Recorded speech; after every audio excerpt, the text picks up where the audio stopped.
नमस्कार मंडळी, तुम्हा सर्वांचं नवीन एका व्हिडिओमध्ये खूप खूप स्वागत आहे. आता बघा लवकरच रक्षाबंधन येत आहे का नाही. मग रक्षाबंधन स्पेशल ही रेसिपी असणार आहे बरं का. खमंग खुसखुशीत अगदी तोंडात टाकता विरघळणारे. आता ही रेसिपी नेमकी काय असेल पाहण्यासाठी व्हिडिओ मात्र कुठेही स्किप न करता शेवटपर्यंत बघा. चला मग व्हिडिओला सुरुवात करूया. सुरुवातीला इथं घेतलेत फुटाणे. बरेच जण ह्याला भाजके चणेसुद्धा म्हणतात. तर इथं 1 वाटी इतके हे भाजलेले आपले जे चणे आहेत किंवा जे फुटाणे आहेत ते घेतलेत बघा. आता ह्याच्यावरचे आपल्याला साल काढून घ्यायचे आहेत. आता हे सर्व फुटाणे आहेत ना मोठ्या एका ताटामध्ये काढून घेऊयात बघा.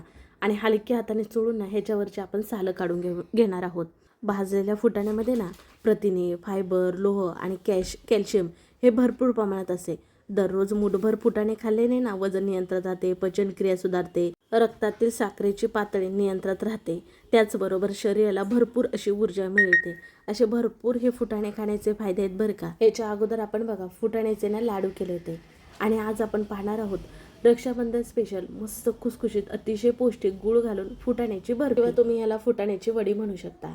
आता बघा ह्याच्यावरचे जे साल आहेत ते चोळून घ्यायचे आणि नंतर असं पाकडून घ्यायचं बघा. हे जे टरफाले आहेत ना ते पुढे येतात बघा आणि हे असे आपल्याला काढून घ्यायचे आहेत. अशा प्रकारे ना ह्या फुटाण्याच्या वरची साल जी आहे ते तुम्ही काढू शकता. सर्व फुटाण्याच्या वरची जी साल आहे ते काढून झाले बघा. आणि हे जे फुटाणे आहेत ते साधारण 150 ग्रॅम इतके आहेत बघा. आता जे हे फुटाणे आहेत तुम्हाला वाटलंच नरम किंवा साधारलेले असेल मग थोडंसं तुम्ही गरम करून घेऊ शकता. म्हणजे हे जे पावडर करणार आहोत ते चांगल्या प्रकारे होईल का नाही म्हणून. पण आता हे छान कुरकुरीत आहेत त्याच्यामुळे इथे मी भाजून घेणार नाही. आता सर्व फुटाणे आहेत ते मिक्सर जारमध्ये काढून घेतले.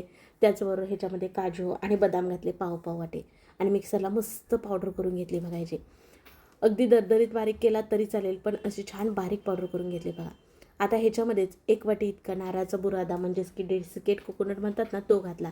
त्याचबरोबर अर्धा चमच इतकी वेलची पूड घातली आणि सर्व एकदा मिक्सरला बारीक करून घेतलं बघा. म्हणजे कसं सर्व छान एकत्र होईल का नाही म्हणून. आता जरा हे बाजूला ठेवूयात, पुढे कुठे वापरायचं सांगते. तर आज आपण ना गुळाचा वापर करणार आहोत ही वडी करण्यासाठी बरं का.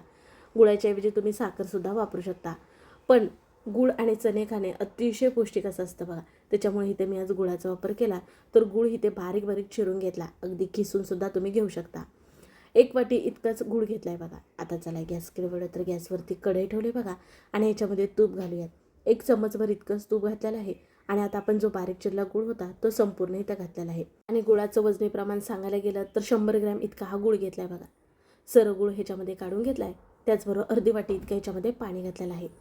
आता गूळ हा आपल्याला ह्याच्यामध्ये विरघळून घ्यायचा आहे. गुळाचा पाक वगैरे बिलकुल करायचा नाही. फक्त पूर्णपणे गूळ विरघळून ह्याला छान फेसाळायला हवं इतपत आपल्याला ना हे शिजवून घ्यायचं आहे बघा. आणि जर साखर तुम्ही वापरत असाल तर 1 वाटी साखर घेऊ शकता. अर्धी वाटी पाणी घालून ना हलका एक तारी असा पाक चिपचिपा म्हणतात ना तसा तुम्हाला करून घ्यायचा आहे. आता इथं बघा पूर्णपणे आपला हा गूळ जो आहे तो विरघळला आहे आणि छान फेस आलेला आहे बघा ह्याला. मग इथं ना गॅस बंद करून घ्यायचा आहे.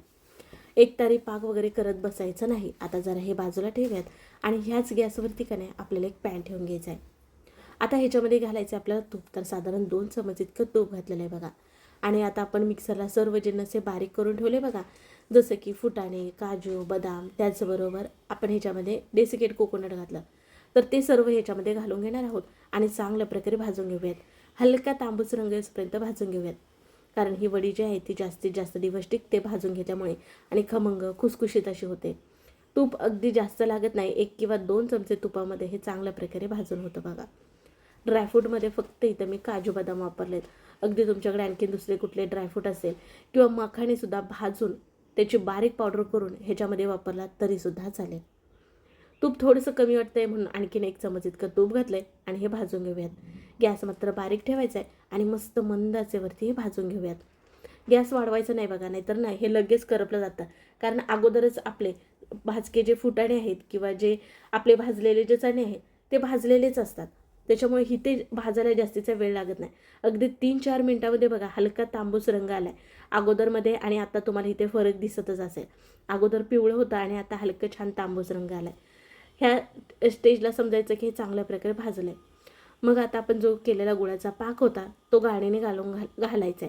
कारण बऱ्याच वेळा गुळामध्ये कचरा असतो का नाही त्याच्यामुळे असं गाळणीने सर्व गाळून घालणार आहोत. गॅस मात्र इथे बारीक ठेवला आहे आणि आता आपल्याला हे फटाफट मिसळून घ्यायचं आहे. भाजलेले फुटाणे असल्यामुळे छान प्रकारे हे लगेच आपला जो पाक घातला आहे ना तो शोषून घेतं बघा. मस्त घट्ट एका ठिकाणी गोळा होईपर्यंत आपल्याला हे पातळ झालं म्हणून घाबरून जायचं नाही बघा. लगेच हा पाक शोषला जातो. फक्त आपल्याला साधारण 5-6 मिनटं इतकं आपल्याला हलवत राहावं लागतं. बघा जसं हे घट्ट व्हायला लागले तसा इथं आपला पाक तुम्हाला कमी झालेला दिसत असेल. म्हणजे छान याचा एक घट्टसर असा गोळा व्हायला लागला आहे बघा. चवीसाठी थोडंसं चिमूटभर मीठ घालूयात. आणि अगोदरच पावडर करत असताना वेलचीची पूड आपण घातलेलीच आहे बघा फ्लेवरसाठी. अति जास्त वेळ पण असं परतत राहायचं नाही बरं का. एक गोळा घट्ट होईपर्यंत आपल्याला वाट बघायची, नाहीतर हे कडक होईल का नाही म्हणून. बघा अगदी मस्त मुलायम तुम्हाला खव्यासारखं इथं मिश्रण दिसत असेल. मावा खवा असतो का नाही अगदी तसं झालं आहे बघा. आणि चवीला पण भारी लागतं आहे. एक गोळा झाला का नाही आता लगेच इथं गॅस बंद करून घ्यायचा आहे. आता ज्याच्यामध्ये तुम्हाला ह्या वड्या पाडायच्या आहेत त्याला तुम्हाला तेल किंवा तूप लावून घ्यायचं आहे. तर इथं मी छोटं ताट घेतलं आहे आणि त्याला इथं तूप लावून घेतलं आहे बघा. आता तयार केलेला हा जो गोळा आहे मिश्रणाचा तो ह्याच्यामध्ये काढून ना गरम गरम असतानाच असा थापून घेऊयात. आता इथं माझ्याकडे स्पॅच्युला आहे त्यांनी एकसारखं असं थापून घेते बघा. अगदी तुम्ही पेला वाटी घेऊ शकता, त्याच्या पाठीमागच्या बाजूने तेल किंवा तूप लावा आणि त्यांनी थापून एकसारखं करायचं आहे बघा.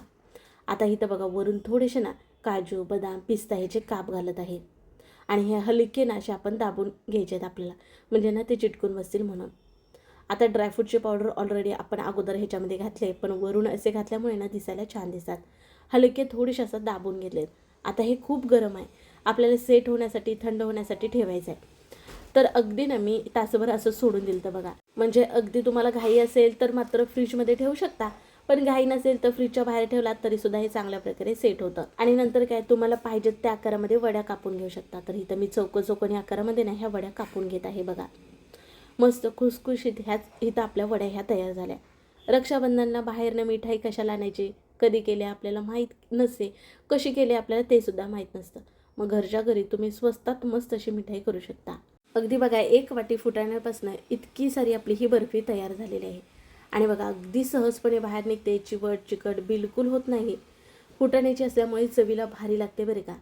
आपण ह्याच्यामध्ये दुधाचा मावा खवा कशाचाच वापर केलेला नाही. तरी पण फुटाणे आणि फक्त आपण डेसिकेट कोकोनट म्हणजेच की खोबरं वापरून ही मस्त चविष्ट अशी बर्फी केली. नक्की करून बघा. शिवाय मुलांना तुम्ही रोज एक डब्यामध्ये मधल्या वेळेस खाण्यासाठी काहीतरी गोडाधोडाचं हवं असेल तर नक्कीच ही बर्फी करून देऊ शकता. शिवाय बऱ्याच जणांना जेवल्यानंतर काही ना काही गोड खाण्याची सवय असतेच बघा. मग तुम्ही एकदा ही बर्फी बनवू शकता, अगदी महिनाभर खराब होत नाही.